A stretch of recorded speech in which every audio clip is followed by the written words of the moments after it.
Hey everybody, welcome to the RotoWire Fantasy Baseball Podcast, sponsored by WynnBET. That's WYNN bet. If you can bet in your state on live sports, please do so. And do so on WynnBET. We appreciate their sponsorship. Jeff Erickson here with Casey Bubba on Twitter. Brian, how do you spell your last name? Pronounce your last name? Entrek? It's the full last name is Entrek, so I just keep it short for Twitter because it's a mouthful. Yeah, and it's always shortened. It's always just Bubba to me. So I wanted to get you official and all. Bubba's just easy for everybody. I've been called Bubba my whole life, so we're just gonna go that route. All right, very good, very good. Lots to talk about. I know you're a Giants fan, so we'll have a lot of Giants talk here. And I haven't spent a lot of time talking to them. They're really interesting this year, so we'll hit them up. Unfortunately, we got a lot of injuries to hit up. It's just every day. Yesterday, there was like 5 in the span of 2 hours. And it's just like out of the blue in a couple of cases. Luke Voit, for instance, had no idea. He had a grade 2 oblique strain. This is a bad one. Yeah, it's really, really bad. When you look at oblique strains in general, they already aren't great, especially for a power hitter like Luke Voit. Now you go grade 2, obviously, worse than grade 1. So this just continues to get worse and worse. And he's going to be out for, I wouldn't be shocked if it's at least a month to 2 months. And by then, what's his power going to look like? What are the Yankees? They might make moves because they want to keep contending. It's very troublesome for a guy we've already had injury issues with to start the season. Yeah, I've got a competitive TGFBI team. Had a chance to take Vlad Guerrero, who seems to be pretty good this year, at 5.2. I took Voit instead. So I don't think about that at all. No, that's one of those that sadly you just have to brush off. But I know what you're saying because I have a lot of Luis Castillo shares, and I'm thinking Darvish, Bueller, just like the runs go through my head. Anybody in the second round except for him. Yeah, that's like, I hear you, man. Yeah. So bad news there. They're just a weird team. Stanton's not back yet. He's supposed to come back maybe as early as tomorrow. So that's some good news there. I actually took him in a second chance draft. We'll be talking about that one a little bit later. And then Torres hasn't hit. Sanchez is losing playing time, although looks like he kind of got it back. Not that he's earned anything, but Higashioka is turned back to the player we all thought he was. Yeah, no, definitely there. Like Sanchez, the average is better, but the power, that's what you're hoping for. But Higashioka, he's pretty much there to be Cole's like catcher, and he started taking playing time because Sanchez is that bad, but they're making it work. Torres is actually starting to hit a little bit since he came back from the COVID IL, but as a whole, it's a Yankees team that has very much disappointed. A lot of these big teams are kind of disappointing when you look at the grand scheme of things, but definitely the Yankees. Okay. So you're in TGFBI, you're playing a lot of leagues. How are you dealing with the daily deluge of injuries? Is there a way to cope with this better? Well, just I guess say everyone else is going through the same thing. That's why I had to tell some people asking questions the other day is we're not alone in this situation. The beauty of an NFBC league or weekly formats is you don't have to react right away. You can try to hopefully wait for a little more news. Problem is Jeff, is not all the news is accurate. Look at Bryce Harper, look at Manny Machado, Brandon Belt, all these guys. It's just you sit there and go, he shouldn't be playing, but he's playing, and you got to play him because these are Bryce Harpers of the world. You're going to play them. So it's so troublesome, and you just got to kind of grind and not panic because panic goes to overbidding and soon you'll be out of fab. So it's tough. I saw you tweeting on Machado today, and I couldn't agree more. I mean, why is he even pinch hitting? Why are they, the problem with it makes me think, okay, he's going to be okay, maybe because he can pinch hit, but they did the same thing with Harper. Harper, my God, that Sunday game in Dunedin was the worst. Couldn't throw. It was clear he was hurting. They bunted, and then they had him, as the last batter of the game, he struck out, made some contact, took some swings, but you could tell he wasn't right, and it hurt just watching him swing. It was horrible, and he couldn't swing. That one just confused me a big time. And the worst thing is I don't know, I always phrase it inappropriately, but these are assets to the team. Why would you be wanting to further hurt your assets to a team that you spent so much money to be a part of your team? I don't understand. Your most important players. Absolutely. Yeah, you want Machado. You guys are in contention to win the West or at least get a wild card. Go put him on the IL for even 3 weeks if you want. You want him for September and October, not in May. So it makes no sense. Yeah, none at all. And Phillies, I mean, Girardi coming out and saying that he did it for a competitive advantage. I mean, yeah, so you won 1 game out of 5. Good job, Joe. But it felt like Bill Belichick.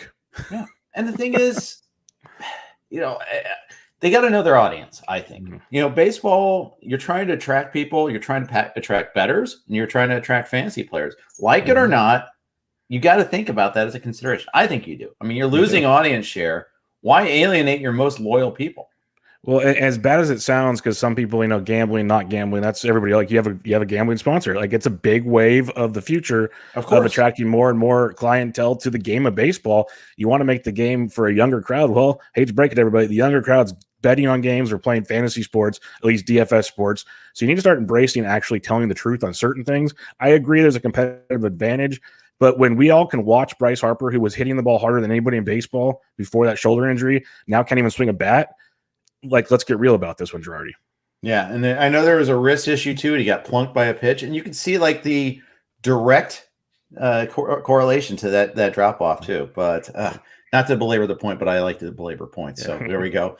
Marcelo Ozuna, that's a tough one. That kind of, we saw it, in the first game against Boston, and then you saw that the news come out yesterday.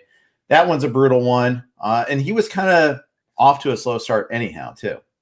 Yeah, very, very slow start, but still hitting in the middle of that very powerful order between Freeman and Ozuna, and obviously, Albies, and you obviously have Acuna leading off. Riley's on fire, so he's right in the middle of one of the most potent offenses in baseball. And you figured it would start clicking eventually for a guy like Ozuna, but he's got those 2 fingers. One of them's fractured, I guess. He's gonna be out for quite some time, which is bad. It's really, really bad, and you can't really drop him, but you can think about it in a 12-teamer, but I don't think you can. And it leads to the point, like, where's the replacement value? Are you trusting Inciarte? Are you trusting some of these other options they might call up? It's pretty tough with, like, Pache's on the IL too. So it's a big blow. One of the, like, it's not just a lot of injuries right now, Jeff. It's a lot of big injuries. Yeah, that's absolutely right. And almost everyone in the first round among the hitters has been hurt, except for like Jose Ramirez, I think. Maybe Trevor Story hasn't been hurt. He just has been disappointing. But you look at those first round hitters, and it's been tough. Mookie's had on and off stuff. Tatis has 2 stretches on the IL, yet he's still like a top 10 fantasy player. I don't know how he's doing it. Insane. It's crazy. I mean, Acuna, he's been hurt, but he's still produced, he's been amazing. But yeah, it's crazy. Ozuna's going to miss 6 weeks. Won't need surgery at least. There's that. And that's 6 weeks is a long enough estimate that it could go 8. It could go 5. But that it's far enough away that one little setback could be a real problem. Definitely, it could be, and that's the problem with some of these. At least it was a fracture, I guess. Yeah. So like the bones heal. It's the old theory. I'd rather have a broken bone than a sprain type thing. But still, it's in the hands. How's he gripping the bat? How's he doing this and that? There's a lot of questions that rehab will help with, and I could see 8 weeks definitely happening with a guy like Ozuna. Yeah. Ryan Presley couldn't make the save last night. He's dealing with neck stiffness. Couldn't even turn his head, is what manager Dusty Baker said. Are you buying into Stanek or Brian Abreu, who did get the save? Yeah, I would probably go with Abreu for now because he's quote unquote the hot hand. But as you know, with these bullpen situations, you could drop this podcast in an hour and it'll be Stanek in the next game. So it's such a fluid move, especially as a guy that enjoyed Dusty Baker for so long. And so did you, actually. Now I think about it, we both enjoyed Dusty Baker. Yeah. The way he handles pitching staffs, you never know. So I hope Presley's okay. Maybe get some new pillows. I don't know. But not good. Yeah. So many jokes I could make that I will not make. Don't joke. Don't touch any third rails. But we'll go with that. I think that and they're off today. We might see Presley on Friday. Might be a moot point. But Stanek actually kind of was really good early on. Hit a little bit of a rough patch. Both he and Abreu walked too many guys for my liking, but they're the next 2 in line. So we'll probably see a couple bids on them this week. We'll see about that. Aaron Hicks, done for the season. Another Yankee we didn't talk about there. Awful news there. Yeah, horrible news. Like, I was one of the many that was banging the drum going into the season because he's going to be hitting towards like 3rd in the Yankees lineup. He's going basically free in drafts. We know the talent level. We know he usually spends a segment on the IL from time to time, but still in the end, power, some speed. He's going to be productive. Never panned out. Now he's done for the year, which is just devastating. So I guess it keeps Clint Frazier out there. Obviously, it locks Brett Gardner in. I was putting small bids in 15-team leagues just because Gardner, top of the Yankees lineup. You just play these kind of situations. And so, yeah, pretty devastating news for Aaron Hicks. Yeah, and we knew Hicks was going to be out for a while, but this is the worst case scenario.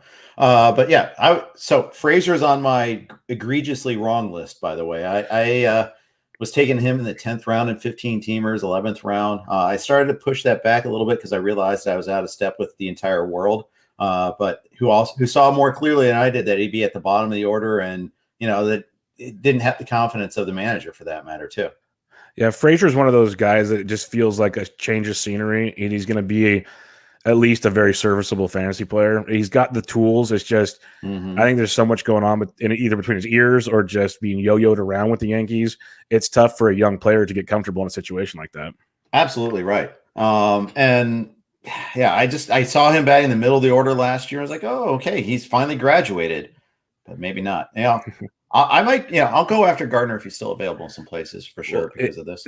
The weird thing is I'm not trying to be a negative Nancy, but Stanton's out. We know Judge is just one little thing away. Like these guys find their way, and that's how Frazier was in the middle lineup last year. So that's true. You never know. There could be a run where all of a sudden Frazier's there again, and he's performing for you.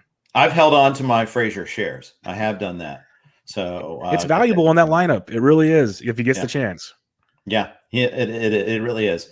Okay, other ones. Lance McCullers.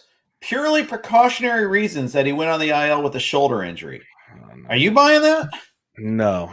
It terrifies me because he's been great, and I'm a big Mccullers fan. A lot of the backlash this draft season was how many innings does he go? And the great question because he missed all of 2020. I get it, but he's looked outstanding. Anytime you're any shoulder issue with a pitcher, you can't think that's a minor situation. I don't care who you are. And it's kind of ironic. We opened up talking about like Machado and Harper, and they just kind of play them through their minor injuries. And now we got a guy going with a minor shoulder injury on the IL. So I'm sorry. I know they have an embarrassment of riches with Framber coming back on Friday. Odorizzi's coming back shortly. Even Urquidy might be back on Tuesday. So they're fine in that respect. I don't like the sound of it, though. No, I don't either. Luis Garcia pitched great yesterday. He's going to stay in the rotation. They're moving Christian Javier to the bullpen. Javier has been good. I mean, he walks a few too many guys. Walked 6 guys last time out, and I can see why he's the odd man out. Nonetheless, a teeny bit frustrating because Odorizzi hasn't done anything this year. And so I would hang on to Javier if you have him. Is basically I think the rule of thumb on that one. Definitely feels like it's turning into a Dodgers situation where some phantom ILs might be coming up, and these guys will be serviceable throughout the season. Some Rich Hill super blisters are coming. I can feel it.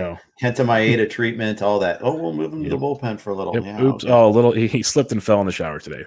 We'll see later. Exactly. Oh, hey, too soon for Blake Snell. Hey, come on. Where are you on Snell, by the way? Not the whole shower thing, but. I was out on Snell before the season started. I know people said it was Tampa Bay was restricting his innings, but the walk issues have been there. And we've seen it this year. He still can't go deep into games because he's one of those guys that has really good stuff, but he's not consistent with his command, and that's just not going to work, especially where he's getting drafted. If he was, say, 5 rounds later or something, we could have a discussion, but he's having trouble, and I'm glad he's not on any of my rosters. Yeah. Now, I did a second chance draft last night, and we're going to talk more about that. He went in the 13th round in that one. Now, so that's interesting. That's a discussion. Yeah, that's an appropriate discount. In fact, I was mad because he went a couple spots before I was going to take him, and I'm sharing this team with Chris Liss, so he excoriated me for missing out on him because he's still buying into Snell a little bit more than I am. But the K's are there. Round 13. Yeah, that's the thing is the K's are there, and he was a former Cy Young Award winner. You can't take that away from him. So we know that a run could happen, and you're playing a second chance league. Like you said, we'll talk about it later, but you're looking for someone to get hot for a couple months. Yep. And that Snell's that kind of guy. Exactly right about that. All right. Still yet even more injury news. So let's keep rolling with this. Thor had a setback. He's not going to throw for 6 weeks, effectively ending his season is the way I look at that. Yeah. Definitely over. And they're calling this precautionary. I'm sorry if you're setting them back for this many weeks. There's something else wrong with the situation. So, yeah, Thor's done for the year the way I look at it. If they were smart, but it is the Mets, they shouldn't throw him again this year. Just literally go into 2022. But, it's really devastating news. DeGrom came back. The Mets are still kind of in contention. Yeah, that would have been a big, big help for them. More than just kind of, because the NL East can't get it out of its own way. We talked about Philly briefly earlier. They're just really struggling. I think that's the case. Mets won today, 1-0. In the first half of the doubleheader, they played a 7-inning doubleheader. Complete game for Stroman, complete game for Marquez. I think you tweeted out you got the DK complete game bonus there for German Marquez. 6 innings. Yeah. So they don't discount like the award for a complete game in a shortened game. No, I don't think their algorithm's capable of deviating between the two types of games. It's one of the kind of loopholes in the deal. Like the batters you kind of don't want because it's a shorter game, fewer at bats potentially, but you get the flip side of it, and you're just like, yeah, go run with it. Yeah, that's true. That's true. A couple more injury news items to talk about. A lot of Astros. Jordan Alvarez, another guy, has been slumping a little bit lately, and now he missed yesterday with an injury too. It makes you wonder if this wrist injury has been going on for a little while, because he was another guy that was smoking the baseball, with the series in Oakland and a few others, and then he just quieted down tremendously, and it was kind of confusing. And he's a guy that we know there's injury history, but I don't remember a wrist injury unless I'm forgetting something. So again, power hitter with a wrist injury is never a good thing. So I'm curious to see where this one heads. 0 for 13 with 8 Ks in his last 4 games. Got him at a little bit of a discount in the main event. I think I got him maybe at his low even too. And for a while, like, hey, good job, Jeff. Pat myself on the back. And not so much anymore. Now that's also team injury. It's just so depressing. In the NFBC format where you don't have IL spots and you have to make these cuts. I mean, everybody has to make them, but this week in particular was rough. It's just like 8 guys are hurt. You by definition, I don't want to have dead spots, so got to cut some guys I like. It's been very, very difficult. I know everyone's, tweeting out pictures of their briefcases on their bench and everything. And it's sad, but true. And we're all there. And it's gotten to the point where it's like, okay, do I finally pull the pin on this guy? Even though I know if he comes back healthy, it's going to burn me somewhere along the way, but you have to live for today. That's like the model you might have to just go with, live for today. Yeah. And you just have to remind yourself, you're not cutting him forever. You could cut him just for this next 2 weeks and pick him back up. You need the spot right now. You got to have a Mr. Right Now. Yep, exactly. Mr. Right Now is better than Mr. Next Time. I don't have any Cody Bellinger in my life, but he could be coming back this weekend. What are your expectations for him coming forward? Yeah, no Cody Bellinger for me either. We know what he is for the most part. Pretty good power hitter. He'll run, which is a benefit of him, especially at first base. If he's still eligible there in your league, that's kind of up for debate for some. But the average just continues to kind of underperform. But then again, in this era of baseball, it might not be underperforming. So I think there's a lot to like there, especially with the ever-changing landscape. And you and Scott talk about it a lot. In 15-team leagues, the outfield is so just void on the waiver wire. This is a massive acquisition at the end of May. Yeah, it's really wild how thin the outfield's been. Doing that draft last night, same thing. I was like, I got to get more outfielders. Usually like, okay, I can find outfielders I like in the 20th round. They're plentiful. David Peralta is just waiting for me all the time. David Peralta is like 10th round now, and at least in this it was too. It's like, wow, it's really tough. You really have to find some buy lows. You got to take some chances on playing time, all that. Yeah, it's pretty crazy because I remember back in March or so, you're like, oh, I can wait on outfielders. There's so many outfielders, no big deal. And yeah, it's pretty bad right now. I'm thinking, Kai Tom was rostered, and once Jake Bowers was a popular addition a couple weeks ago. It's not pretty right now. They're popular cuts now. Yeah, it's very popular. Yeah. And that's the thing is you just have to kind of, be ruthless sometimes in cutting the bottom guys. You're going to make mistakes. I think a good player realizes that and is better at finding the talent. Take that chance on an emerging talent. You're going to have some churn. You'll make some mistakes. Hopefully Vlad Sedler doesn't swoop in and take all of your mistakes. But as the case has been for me in my main, one of my 2 mains at least. So we'll deal with that, but it's fine. Yeah, exactly. Yeah, and you're going to have some aces in your league. All right, before we move on and talk second chance leagues in detail a little bit more, quick note from our LiveWire sponsors here. We'll be right back. And we're back. If you're streaming, you didn't get to hear them. Sorry, bummer for you, but we'll see. We're talking about waiver wire tactics and all this, and this is an interesting question. We'll talk second chance in a second here, but I want to get this question answered real quick. What do you think about the idea of kicking back Yimi Garcia to drain some fab from your league if you already have 3 other closers?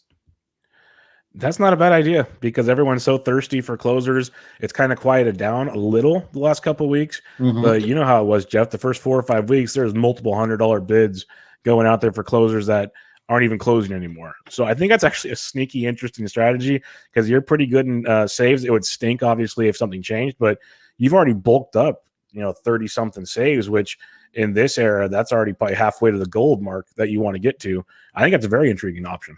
Yeah, I mean, I think the danger is say if this is, I'm assuming this is a 12. I can't imagine a 15 having all four. But if you do, if it's a 15, God bless you. I mean, even better. Yeah. But in a 12, the danger is 12s are weird. In fact, we've talked about this a lot of time in the RotoWire Online Championship. How there is, there's a lack of, people that are on it every single week. There's a lack of, I want to say reality, but a lack of, regularity to the bids. So the threat is that only 2 people in your league notice and they get a windfall. And it happens to be your competitor that really needs saves. I mean, that's the downside to this a little bit. That's a good point. That's a good point because you could be, in the end, you could be definitely helping the guy that's sitting right next to you in the standings take a leap. So that is a tough spot. I would say he's at least on the list of drops if you're in need because of injuries. Sure. Mm-hmm. But it's an interesting strategy from both sides of the fence that I'd never really thought about until you proposed the question. All right. So I did the NFBC's second chance leagues draft starts. Did the draft on Wednesday night last night. The stats run from Memorial Day onto the regular season. There's weekly moves, there's fab, and there's an overall contest in addition to the individual league. And it's fun to see the results because there was no other drafts yet in this contest that had run. It was the very first one of them, fresh powder completely, no ADP whatsoever. So trying to figure out where these guys go is just it is super fun, but super challenging too. Yeah, I'm just mesmerized. I was looking at this board last night, actually, and for my show I got coming up tonight, I actually put it on as a late topic as well, just because it's interesting to see these different names going out there, because it's like, with all the injuries, are we panicking and getting more pitchers, or who's moving up that really wasn't even on the radar before him? Right. Like you have Jared Walsh in the 4th round. He's kind of like Jesse Winker, 2nd round pick. Like these are very, very interesting, and not that they don't deserve it by any means. Just it's fun to see these kind of mixes and matches. And that's why I'm kind of like worried to even try a draft like this. I'm more of a conservative player at heart, so you kind of have to take some chances here. Well, yeah, and on both sides of the coin, whether it's the overperformers or it's the slumpers. When do you take Christian Yelich? When do you take Francisco Lindor? When do you take Luis Castillo? You already have them. Do you want another bite of that apple? Yeah, that's the scary part. I probably don't, but then it's the old theory. It's like I've already dealt with the worst, hopefully. So do I want to enjoy the better, hopefully? But we'll see how that goes. Yeah. And the thing in Castillo specifically, I mean, it's been vetted pretty thoroughly, but the velocities basically come back. He's gotten a lot of Ks. It's one of those where you're wondering, like, okay, how much of a chance do I want to take? I think I did want to get him. I thought I could get him around pick 150. My problem was I didn't shut up. I didn't say. I should have just let that Twitter thread go, not said anything, and then maybe I would have got him because he went at pick 11-8, 2 pick or 11-7, about 3 picks before I was about to take him. I think, or at least in those setup picks. I think I would have got him at that rate, but because I honestly said, I'm in at around 150, someone went a little earlier than 150. Yeah, and I think it's a great value, or at least attempted value in the 11th round for a guy we saw going, at the 1-2 turn, or at least late 2nd round, somewhere in that range, in a lot of drafts in the end of March. I think it's worth the gamble at that point because you look at, Paddock, you got Stroman, that range of pitcher, he fits that mold, but also could have a higher ceiling too. Yeah. Camercano was asking about Michael Conforto. First of all, he went at pick 29-11 in this draft, 30-round draft, 12-team league. That shows, and he's going to be out a month. That's the thing we don't know. He's an underperformer and he's hurt, so there's 2 strikes against him. There's no IL spot, so you can't just stash him. In a league where you have IL spots is a little bit different, but he was probably in over his skis in terms of batting average last year. 2-month sample, ran hot. He did use all the field, but this year he's not getting that. What do you think about Michael Conforto? He ran very hot last year. His BABIP was through the roof, and that definitely helped with his overall production. I think he's a good ball player. I think he's often overvalued in drafts for the reasons we both just kind of said there. And the thing with this is you're like in a sprint season. We're back to almost, it's not 60 games, but it's more of a sprint than we're used to, where you need those roster spots. We've seen how valuable they are already, and that was just trying to hold the guy for 2 months with the 4 months left. now you're really pigeonholing yourself kind of. So I get it where you took him at. That makes sense after we talked about how, shallow the outfield free agent market is these days. But I'm not overly confident, hamstring injuries. He doesn't run a lot, which is good, but I'm still kind of concerned about that one. Yeah, I am too. Honestly, I kind of forgot about him last night. That's the thing is like I had our earned auction values, I had early cheat sheets and all that. I tried to meld the two, but when you're kind of going in the middle of that draft, it's hard to kind of track everything a little bit there. And sometimes you forget about a guy. So good on him. Good on Team 2 for seeing the value. I think at that price. I mean, yeah, absolutely. 29. It was 29.2, not 29.11, but because it's odd number around, but still really nice value on that. The other question with these type of leagues is, strategy wise, do you load up on the pitchers? Pitchers have been a far safer, more secure investment so far, especially these aces. Do you want to pound them so you don't get stuck trying to stream as much? I had Dalton Del Don was in this league. He was Team 5. He's been every league he's done. He's loaded up on pitchers early. We knew he was going to do it here. Rob Silver was in this league. Rob Cramutola, who does a lot of leagues, is in this. There were a lot of people that are doing that, and 4 of the top 5 teams loaded up on pitchers early. You're sitting at the back of the draft. Do you try to keep up with the Joneses, or do you kind of zig away? How do you handle that?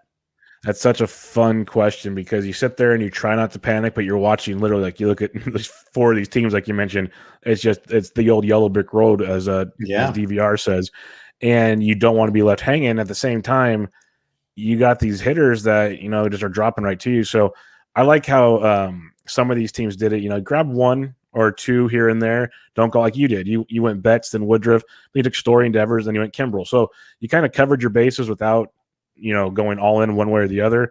And you got the big bats, like getting Story to fall in round 3 and Devers around 4 is tremendous. And that fell because of all the other pitchers that went. So you took advantage of what they did. I don't know who picked right after you, but they didn't take a pitcher until looks like round 12. Okay. So and I tweeted out this grid and the guy didn't show up. He was auto picked. And so the default ranking in this is based on the cut line, an FBC cut line points league. It was how the default ranks went. It wasn't by ADP, wasn't by any other sort of system. It wasn't even for a categorical style league. So in their system, the hitters were all ranking higher than the pitchers, which is interesting. And so he didn't get a pitcher until round 19, and it was Kyle Gibson. Oh, and they're all injured pitchers almost. Yeah, oh my goodness. Gibson, Kluber, Duffy, who just had Inoa. Plesac. Yeah, and that's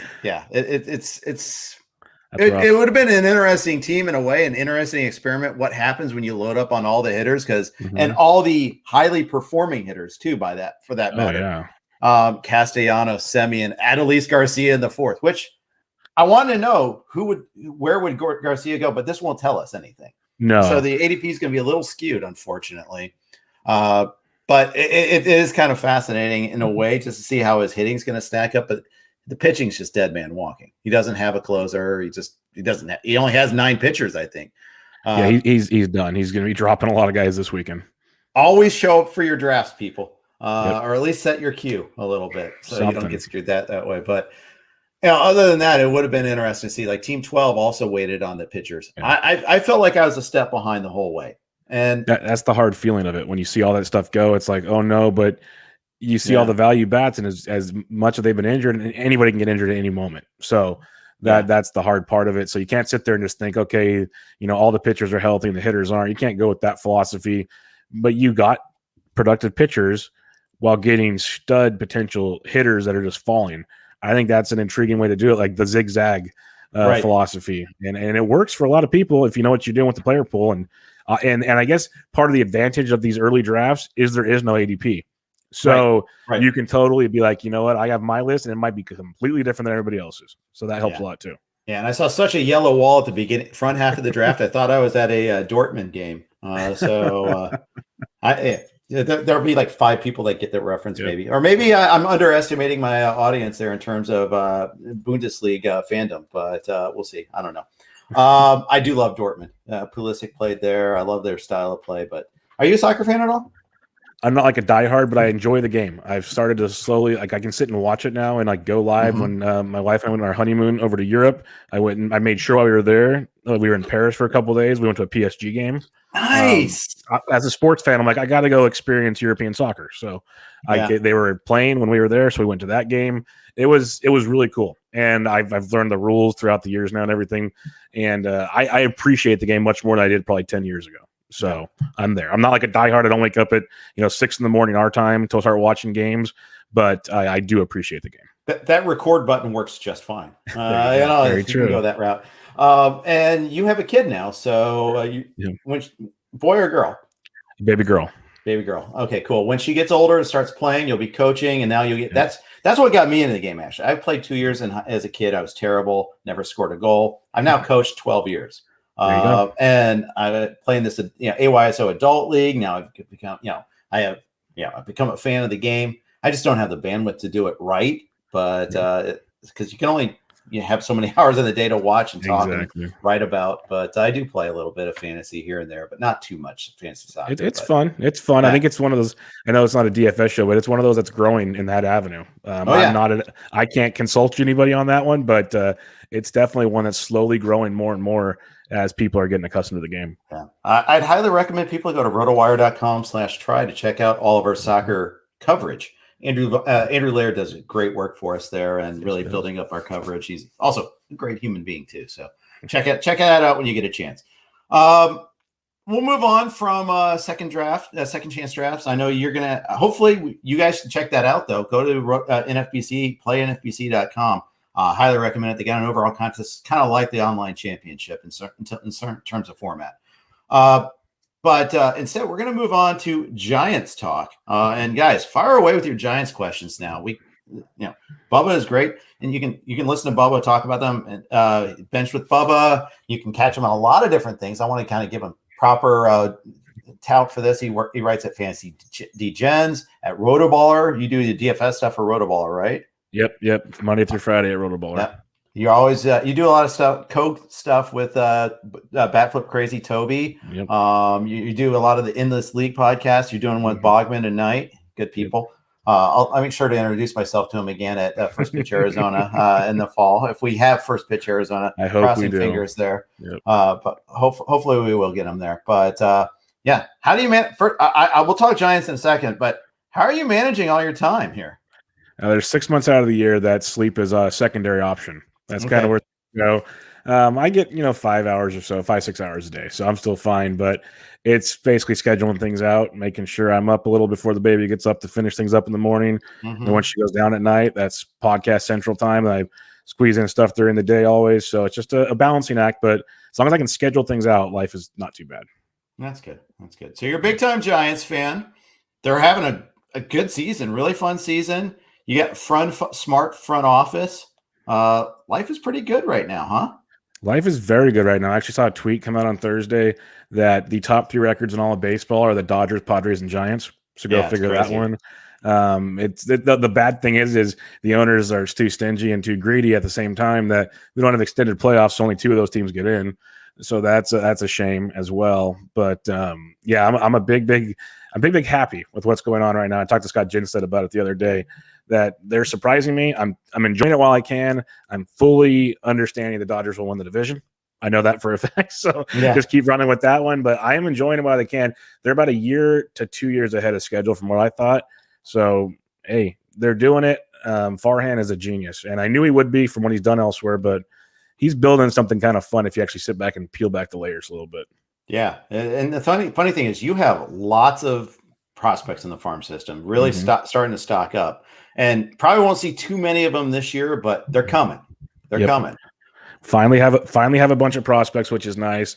And also after this year, we take about $100 million off the salary cap, and next year about another 40 to 50 million. And so you're gonna have prospects and a lot of money to spend. We know how that recipe usually turns out. So I'm hoping for good things. Yep. Well, is some of that money going to go to Kevin Gossman? He is an ace. He accepted the qualifying offer, and that's turned out to be genius for the Giants, actually, and actually probably for Gossman too. I mean, it's setting him up for a big free agent season coming up here. Is he an ace now? Win the second round in this second chance draft last night. First, I will fully apologize. I was fade the Gossman chalk chain this year because he was just climbing through the ADP. So I'll apologize there. But he's awesome. Like, he is ace material. We saw it again last night when he didn't have his best stuff against the Diamondbacks. He still went, I think he finished 7 innings in that game. He was outstanding. He's been good all season but one start. I think depends on how, like, he's not the big 3 ace, but he's that next tier of ace. I'll be good with that. And he's going to make a lot of money. Hopefully, if the strike does not happen.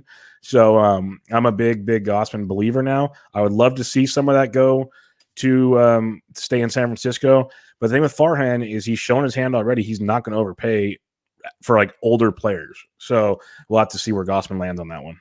Yeah, and that's been one of the problems for the Giants in the past is getting sentimental, committing to players past their prime. Hey, we owe it to them to try to win again. I mean, it's a problem and it's not a problem. In a way, I'm kind of like, I was on board with it. Hey, they've won 3 titles. Give them a chance to go for another one there. They've kind of earned it. Your fans have kind of earned it. It is it's one thing. It's not that they were trying to do it to be stingy, and to turn it over. They were just actually trying to win. So I get it. But they're going to have some tough calls, whether it's Crawford, what to do with Bell, what to do with Posey in the long run. These decisions are all going to be sneaking up on them. Yeah, big time. It's like Posey's going to have to just go play first base because they got so many catching prospects in the system already. So that's a tough question. It's going to be, fans weren't happy when Bumgarner left. I actually was. I was on board with like, hey, there's been a lot of bullets thrown in that gun. So like, just move on from that one. But some of these bats, and it doesn't help that they're hitting this year like if they're 10 years ago. So it's going to be very interesting to see what happens there. Yeah, well, and so let's talk about a couple of those bats. Posey, Crawford batting third and just doing all sorts of crazy things. This is a walk year for him, and he's a little salty that he's not being mentioned in this shortstop class with the other guys, and for good, obviously for good reason he hasn't been mentioned in that class, but he is having an incredible season.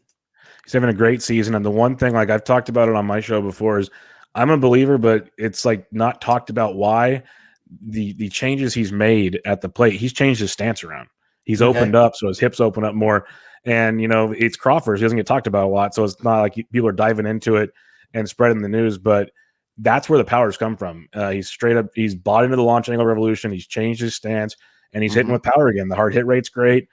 He's more than just a batting average guy batting 7th or 8th. So I'm not saying he's going to hit 40 home runs, but I think he's a legit maybe get you close to 20 home run guy. And if he can do that with that Gold Glove defense, which he still has, he's going to make some money next year. I don't know how much, but he's going to be pretty darn good for the rest of this year, I think. Yeah, I think so too. And I think I even saw him available in some leagues, which is just in the NFBC, no less. That's crazy. 95% owned in the RotoWire Online Championship. So pretty close to universally owned, but not there. He's not universally started either. Only 82% started. Yeah, that's one of those that, he's very, very viable, especially like you're talking about the 12-team RotoWires, 15s, he better be on everywhere. But he's very viable because not just the outfield's shrinking up. You're running out a lot of Crawfords, Freddie Galvises, Jose Iglesias right now at middle infield. I think Crawford's better than those guys, and you're seeing those guys rostered everywhere. So if he's available in your league, I'd be snooping him up while you can because he's gonna be gone quickly. He's not going to stop hitting. I know that much. Yeah, and it's just I think it's a matter of health too. And he's going to play every day with that glove. Yeah. So go with that too. Yeah. Speaking of matter of health, Buster Posey takes a year off. It seems like he needed that year off just to let the body recuperate. And boy, has he come out looking great so far. Can he maintain through the course of a 162 game season though? That's the big question. But I like what they're doing with him so far. I don't think he has caught. I've been trying to keep track. I haven't focused this week, but he hasn't caught more than 2 games in a row. They're giving him off days. It's almost like NBA load management with him. So he's getting taken care of in that respect. He might get to go play some first base now with Belton Ruff getting hurt. That could be something to also loosen him up. And that year off is huge. You see the beating these catchers take. And, every year we play fantasy, Jeff, and, you have all these catchers start out in April hitting the baseball. By the end of the year, there's like one that's still hitting the baseball because they're just getting beat down over and over again. That's what makes Yadi Molina so impressive. Like, he just keeps doing it. But Posey, there's so many innings on those knees that it was just a matter of time. So the year off was great. They're babying him this year, which is good. I'm loving what I'm seeing. I still am skeptical because if you even look from his April to May, just overall quality of contact, it's still good, but it's slowly going down. So it's something to monitor. Like he might be more the guy we thought pretty soon than what he was, but it's good to see him back a little bit. Yeah. It's almost impossible to sell high on him though, because no one's buying it. First of all, in FBC, you can't trade. Secondly, in other leagues, what are you going to get back? That's the other thing. You have to fill that catcher spot. It's really hard to sell high on a catcher unless you're going to say, okay, I've got Real Muto on the IL. You're not going to offer a Posey for him and, get that straight up. I mean, no one's going to do that. Yeah, that's the tricky part. Like no one's trading catchers. No one's trading back end second baseman. It's kind of the same thing. It's like going to football. You're not trading your kickers. So it's just the way it's going to go. You'd rather go grab a guy on the waiver wire for a little bit to fill that void than trade for Posey. Rogers got the save last night over McGee. McGee pitched the 8th. He's gotten more of the saves, but not all of them. Is this what we can expect going forward? Yeah, I've been saying it feels like it's like 60-40 Rogers McGee. They're gonna Kapler is as much as I give him a hard time because he does a lot of weird things, he's analytically smart. I'll give him that much. So he will play the matchups more often than not. And if you look at a lineup, more often than not, that's going to favor a lot of right-handed pitching late in the ninth, more often than not. So Rogers will get it done. And the good thing with Rogers is if you're in a strikeout league, he's no good for you. But he keeps the ball on the ground. So if there's a multiple run lead that he has to save for, you need like 5 or 6 singles to make it happen. Last night, the D-backs got 3 singles, still didn't score a run, and he got out of it. So that's the beautiful thing with him, unlike McGee, who will go up the long ball from time to time. Yeah, and he'll walk a little bit more too. And the thing is, McGee hasn't been the same since he had the reaction to the vaccine. And you remember he had that, gave up, blew a save in Tampa, and then the next night he was scratched because he was put on the COVID IL for a day or two. And ever since then, he's had some good outings in there, but that is kind of like the turning point for him. I know this kind of because I have him in the main, and it's been kind of excruciating lately. And because I have like a half a closer, I have him and I have Hansel Robles. I stashed away Amir Garrett. It's hard to find closers right now. It's tough, and it's still changed. It hasn't been as dramatic the last few weeks, but there's still a lot of moving parts. Like now, you have Estevez in Colorado might have a chance to get saves. Like there's so many that you kind of want to throw feelers out for, but you're also waiting to, with cautious optimism, basically. Yeah, that's right. That's right. And so many more teams that are managing committee wise too. That makes it especially difficult. If you get a Melance and you just hang on for dear life. Yeah, it's a smart strategy for the game, but for their team, for real life baseball, makes a ton of sense, but it doesn't make us happy. So not at all. It's one of those deals. Not at all.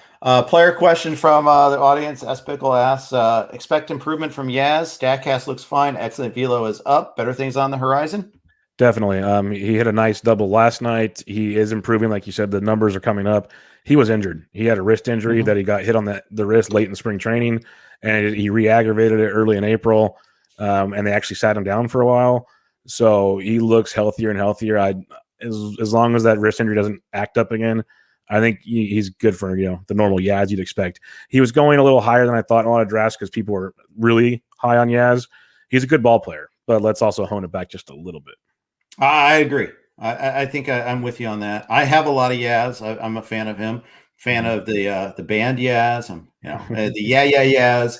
I like them all. But we'll see if they come around. What are the Giants going to do this summer? Are they going to make any go-for-it trades? Is it just one of those, okay, we're going to stick to our plan, and we got our young guys coming. We don't want to mortgage the future. How do they handle this? It feels like we're going to stick to our plan because it's Farhan. That's just what he does. He's one of those guys that, walked in and probably put a 7-year plan on the table and said, this is what we're doing. We're overperforming, yes, but you know how that goes in life, even in business. Don't ruin what you're set it up for just because you're overperforming here. And so part of me wants him to stick to the plan. Like if you can trade a McGee and get something good back or something like that, do it. There's also the fan part of me going, oh, this is great. It's one of those I've told a few people, I think they're just going to lead me on just enough to get my hopes really high to shut me down in September like they've done before. And you have the Padres and the Dodgers taking the 2 postseason berths out of the West. That's the problem. It's not like they're in the East or something where it's going to be maybe easier to get in. You have to take down the Dodgers and or the Padres, which is going to be extremely difficult throughout a 162-game season. Well, you might get into the one-game wild card playoff right now. That's the way, at least if the season stopped today, that's what it would be. It'd be Dodgers versus the Giants for one game to face, and then they'd face the Padres in the next round. That's the thing that really sucks. Yeah. Is we're talking about this when the Dodgers and Padres played those epic 7 games earlier this season. Is, man, this is awesome. Can't wait to see this in the NLCS. I got news for you. You're not going to see it in the NLCS unless someone in the East or Central gets on fire and gets the number 1 seed. Yep. It's going to be 1 versus 4. They're going to be the wild card versus the division champ, no matter what the records are. And that sucks because it needs to be those two so bad. It does. It does. And so, I think it's going to be, that's what we're going to get. Or the Giants now in the mix, in that mix too. Who can we see get called up this year from the Giants? I would love to see Helio Ramos get called up. I think it'll take a few more injuries for that to happen, but he's already hitting the ball. He hit it all spring, and he's hitting it still down in the minors. He's looked great. He's as advertised right now. You might get some more Joey Bart. That's definitely an option. We've seen that before. I think he's still very good. It's the whole thing we kind of talked about with other guys, like with Clint Frazier. These young players just need to play. Like, you need to play the young players, otherwise keep them in the minors. That's the thing with him. So I don't know if we'll see a ton, really. I think if they're out of it come September, you might see a few more. But it's kind of stick to the script. A lot of their major prospects are AA and below. Like down the road from me in San Jose, it's the low A team now. They have 3 or 4. They're just absolute studs down there right now with Luciano and company. They're a few years away. So maybe Ramos. Yeah. Before, Bart left with a groin injury earlier this week, was the 21st. It was last Friday, actually, where he left. But before that, he was hitting 351. The thing is, there was some buzz that he was kind of losing favor with the Giants. They went and drafted another catcher early last year. And the thing is, part of me is like, slow down. Players struggle sometimes, and anyhow, and catchers especially so. Especially catchers. We know catchers get injured probably more than any other position in baseball. So-called depth is not a bad thing. Right. I used to have the same concern when they first took Posey, because every draft after that, it seemed like they took 1 or 2 catchers all the time, high in the draft. That's just what they did, because I guess in the grand scheme of things, you have a coach like Bochy, who was a former catcher.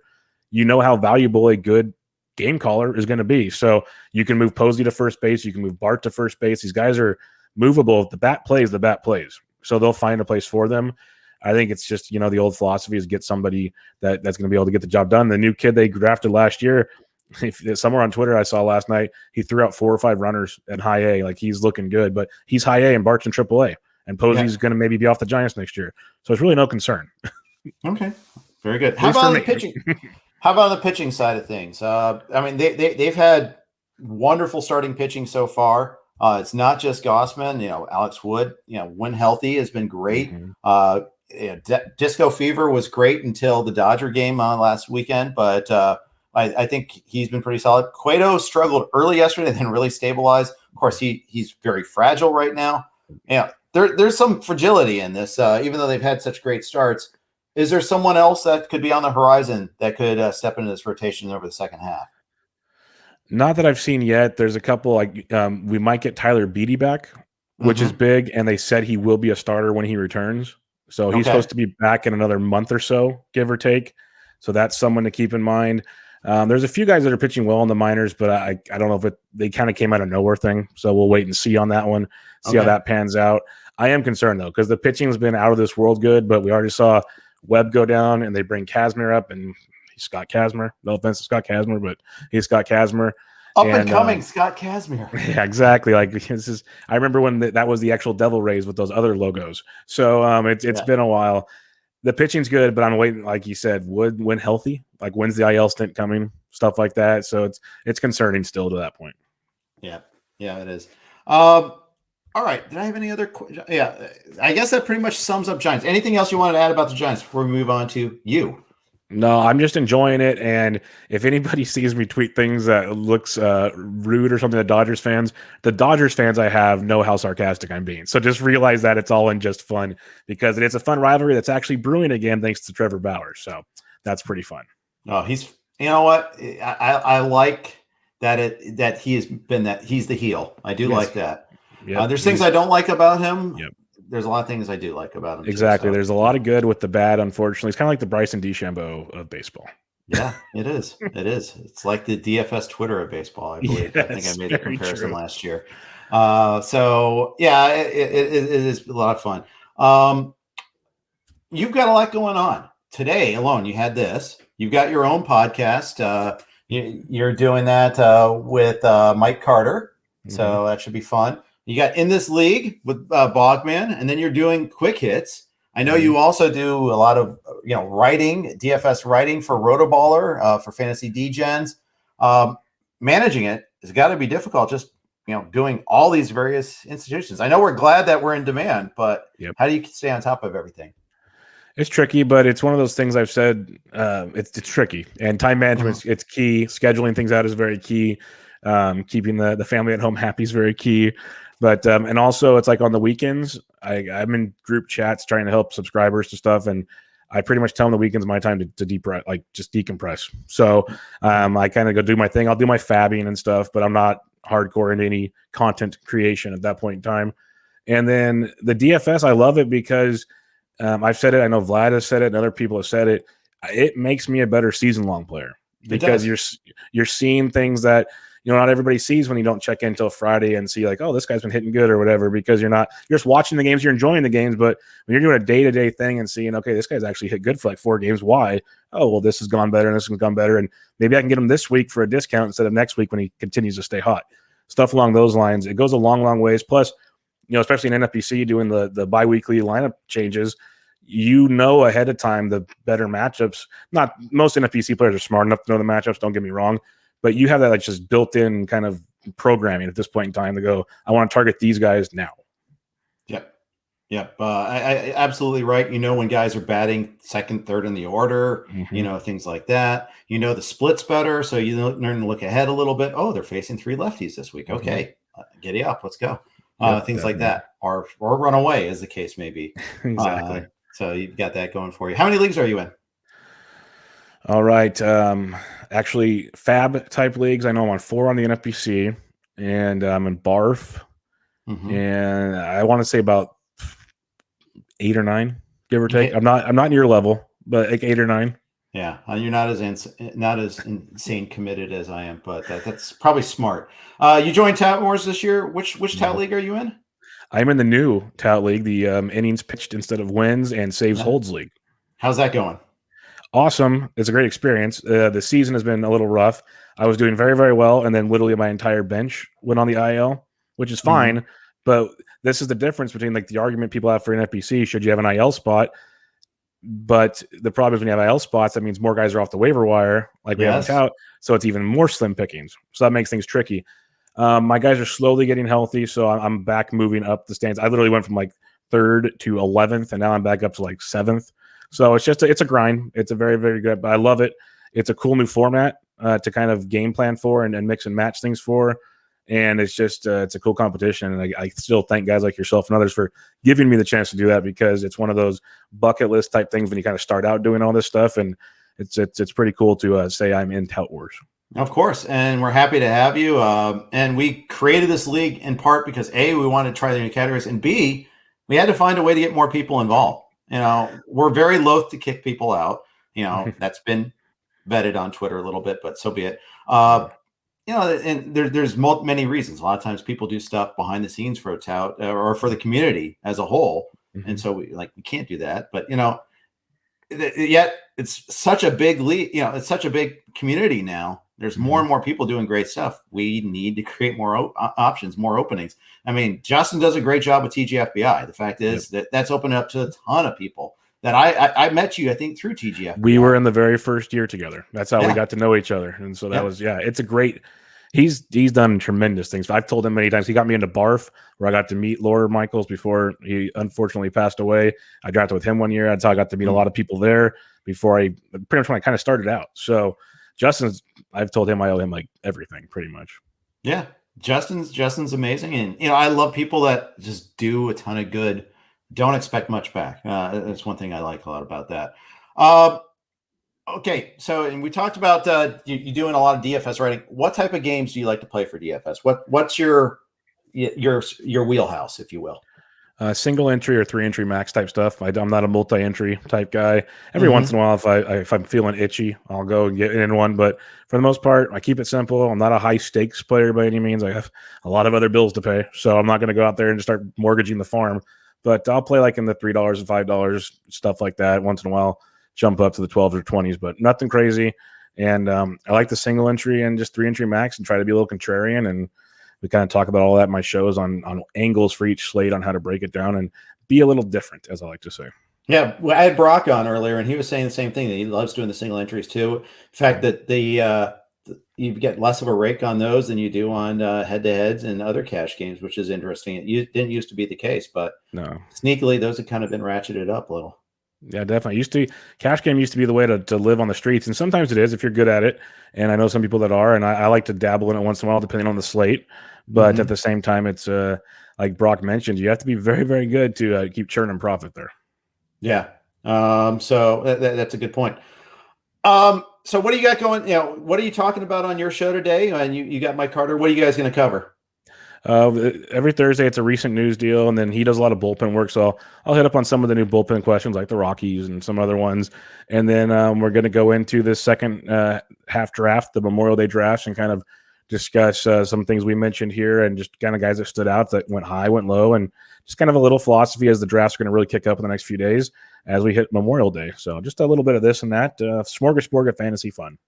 Fantastic. We'll close with a question on Twitter. We had someone ask us about, I think Eric Lee was asking about Manny Margot. Wanted to get your take on him and what he's done so far this year. I'm a big Manny Margot fan for a few reasons. He's got 15-15 upside, potentially could hit in the 20s if you're feeling it, but he's sneaky good in that regard, and he hits cleanup. And I know it's the Rays. I know it can be frustrating, but it is a good offense. They're just in a cold spot right now, but he's actually still hitting, which is very good. And as long as we're going to keep pumping him out there, clean up. And he's also, unlike years past, he's not platooning. He's playing versus righties and lefties. So I'm a big fan of Manny Margot. He was free in drafts. He's still on a lot of waiver wires. I've written him up a few times in the last month in waiver wire articles. Like he's a very good guy that I'd have rostered in a lot of places. Yeah, I like it. Like you said, batting in the middle of that order, and that order is going to get even better over time when they call up Wander Franco and Vidal Brujan maybe coming up fairly soon behind that, or maybe at the same time. I mean, it's just doing Rays things. Again, they're doing their thing and figuring out things to make it work. I want to thank everybody for all the questions. Thanks for listening to us. Comments from Jason and Paul. Appreciate you guys. I see that in the comments too. Really appreciate that. Bubba, thank you for spending so much of your time. I know it's valuable, and it's always a fun conversation with you. We'll do it again next year. Thanks for joining me today. Always appreciate it. Always fun chatting with you.